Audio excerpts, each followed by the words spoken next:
At ito nga, umakyat na naman tayo dito sa bundok para ipagpatuloy na naman natin yung pagtabas natin dito sa puno ng kawayan. At ngayon pa, hinga-hinga muna tayo konti. Napakainit tapos nakakapagod umakyat dito sa bundok. Pero dito talagang pinakamagandang pwesto na pinagpapahingahan ko palagi kasi tanaw ko lahat yan. Yan, napakalawak na yan. Kaya kahit anong pagod mo, pag dito ka nagpahinga, nawawala at nakaka-relax din. Sabayan pa ng konting simoy ng hangin. Ako, sarap sa katawan. Kaya nga nare-realize ko na ngayon na kaya pala maraming nagkakahilig sa pag-hiking. Eto nga, tuloy na naman tayo sa paglalakad para makarating na tayo sa ating paroroonan at marami pa tayong gagawin. Marami pa tayong tatabasin. Dito nga kasama ko tong aso ko, binubugaw ko yan kanina pero pumilit pa rin sumunod sa akin kaya hayaan na natin. Mamaya yan, hihingalin yan sa sobrang init ng panahon. Di pa naman ako nagdala ng tubig para sa kanya. 1 hour later. Dahil nga nakarating na tayo dito, siyempre as usual, pahasa-hasa muna bago sumabak sa gera. Ito nga, naghahasa ako pero alam mo ba kung anong nasa tabi ko? Bangin. Napakataas niyan. Kung susumahin niya, nasa mga 3 palapag siguro yan ng building. Ganun siya kataas. So, katarik mula sa baba. Tapos dito ako sa isang tabi niya kasi ito lang yung puno ng kahoy na masisilungan ko o malamig na parte. Kasi yung mga kabilang side napakainit, walang kahoy, hindi siya masyadong masilong. Yan, diba? Taas.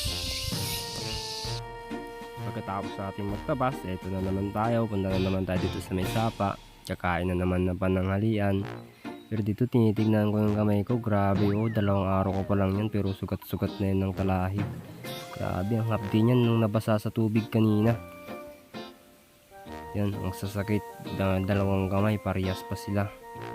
Pasensya na yung kuko ko madumi. Yan. Tapos yung aso ko biglang lumusong sa tubig oh. Init na init. Grabe, para sa nakaginhawa, talagang lublog katawan. Yan kasi, kasalanan mo yan. Ba't ka sumama? At dito nga dahil hapon na, uwi na tayo. Pero bago pa mapunta sa kung saan itong pinapanood ninyo, ito na talaga yung pinaka-purpose itong video na to. Meron kasi ako nadaanan kanina dito sa daan na to.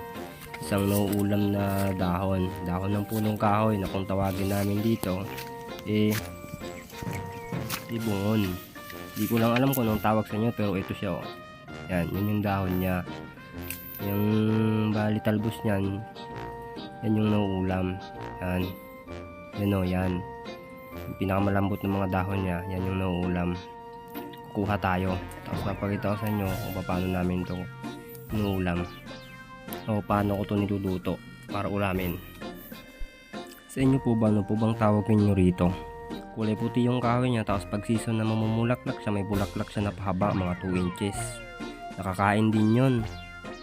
At itong dahon niya nakakain. Sobrang sarap din ng bulaklak niya. Pero ngayon kasi wala pa siyang bulaklak. At ito na yung mga nakuha ko. Medyo nakarami rin ako rito. Yan, lalagay natin siya sa unang ganyan yung tsura niya. Nagdadagta siya ng puti. Medyo makatingalan sa balat yan, lalo na pag may sugat-sugat ka. Yan, lagay natin sa baunan. Hindi natin ilalagay para mayuwi natin, may bag natin. Dito nga bumili ako ng mga isasahog ko sa kanya, tulad nitong maliliit na tapos to sardinas. Tapos siyempre panimpla, bagoong, kasi gulay siya, kaya dapat bagoong. Pangit pag asin-asin lang. Tapos ito na, kung kailangan natin yung hugasan, tapos gayatin natin ng mga 1 inches. Ganun lang kasimple. Tapos pagkatapos mo magayat-gayat, yun na, sisimulan na nating lutuin. Kung ano man ang tawag nito sa inyo, pa-comment naman sa comment section para naman malaman ko kung ano yung tawag ninyo dito sa inyo. Tapos kailangan din natin ng sibuyas. Siyempre, gigisa natin yan. At ito na, sisimulan ko ng pagluluto. Nilagyan ko na rin ng mantika. Nga lang, nagkamali ako. Kala ko kasi tuyo na. May tubig-tubig pa pala. Kaya yan, tumitalatilansik ka. Nagkamali ako. Tapos lagyan na natin yung sibuyas. Katapos pag brown na, syempre lagay na natin yung sardinas natin para naman may lagay lahat, pati yung sabaw. Yun kasi magdadagdag ng lasa. Ay, nahulog.